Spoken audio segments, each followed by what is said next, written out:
Raise your hand if you've ever heard of the term busy as a bee before. Most of you have probably heard of this term at least once. But what does being busy as a bee actually mean?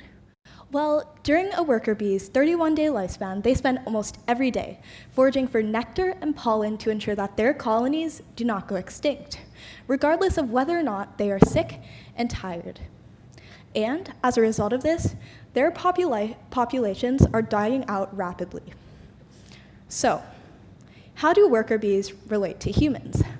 Well, many of you in this room have probably felt the desire to work while sick and tired at least once in your lifetime. From overworking yourself to overburdening yourself, you've probably felt this at least once. Hence, how do we combat society's negative perception that we need to be constantly productive? Hi, my name is Sara Landry, and I'm considered by my peers to be quite a productive person.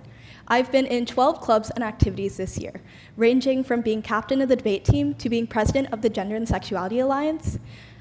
Despite this facade presenting me as capable and successful, I am on day 30 of a worker bee's 31-day lifespan.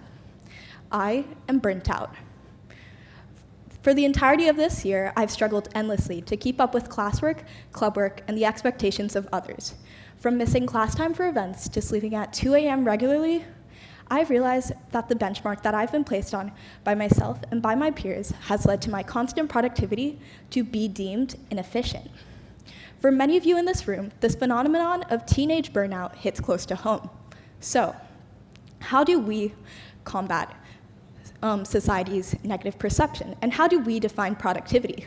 Well, the Oxford Dictionary definition of productivity in itself states that productivity is the effectiveness of productive effort as measured in rate of output in terms of per unit of input.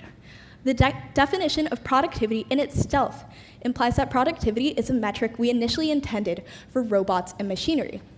It's for inanimate objects which can work constantly.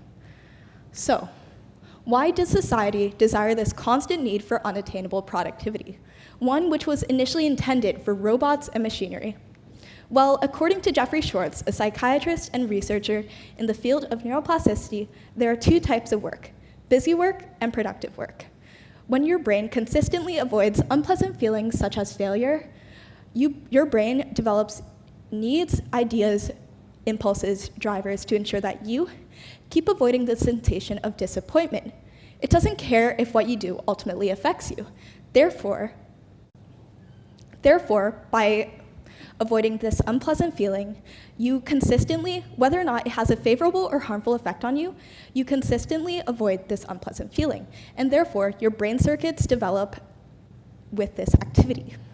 So, take busy bees, for example. They consistently work regardless of whether or not they're sick and tired, not caring if what they do ultimately affects themselves. As a result, their populations are dying out. Busy work that schools give students creates this illusion of productivity. So, what is this illusion of productivity? Well, many students tend to gravitate towards things with higher rewards. And as a result, they are gravitating towards things with less emphasis on priority. So, most high schools and most colleges tend to reward productivity the most, who does the most work, who's in the most clubs, rather than who is the most passionate. And as a result, we can see many students gravitating towards things with more higher rewards. So, once your brain starts to accept these busy work tasks, such as accepting meeting invites for clubs, accepting doing more work for late at night, or compiling notes that you've already written before, your brain is now operating on autopilot, making these small decisions to accept these tasks for you. And as a result, you no longer have more time to do crucial tasks that you are actually passionate about. Because, why? You have more mounting amount of new responsibilities because you've accepted all these tiny tasks.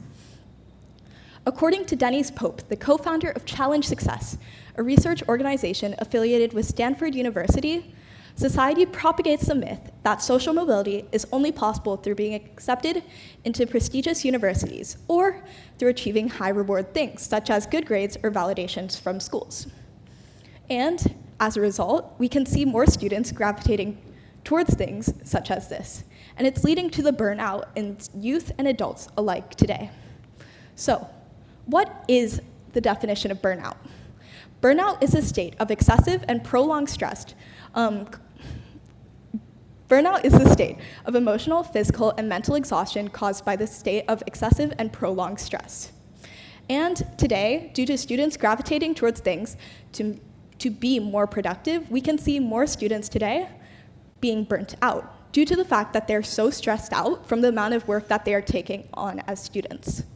So, and we can already see, and although students who do achieve all of these rewards deserve to be recognized, the fact is students are becoming more burnt out consistently throughout the years. And students who do achieve these rewards and who are unable to achieve these rewards leads to their burnout. And when students can't achieve these rewards, we can see them having negative mental health effects. And we can already see this in the current status quo. According to a study conducted by Challenge Success, 3 out of 4 high school students reported feeling almost always or always stressed by schoolwork. Another study found that 1 out of 5 students reported feeling severe thoughts of suicide at least once. 1 out of 5. Hence, how do we combat a culture that is encouraging constant productivity? Well, first and foremost, the first thing you can do to break this cycle is acknowledging your own behaviors. According to Jeffrey Schwartz, the number one thing you can do is removing the busy work out of your life in order to ensure that you are taking on more positive productivity. And this not only makes sure that your life is more fun, but it also makes sure that you are actually being more productive. So take this. Let's say you are part of a club that you're no longer passionate about. Taking a step back and taking a smaller role helps ensure that you can be more productive in your day-to-day life. Because the fact is, less is more.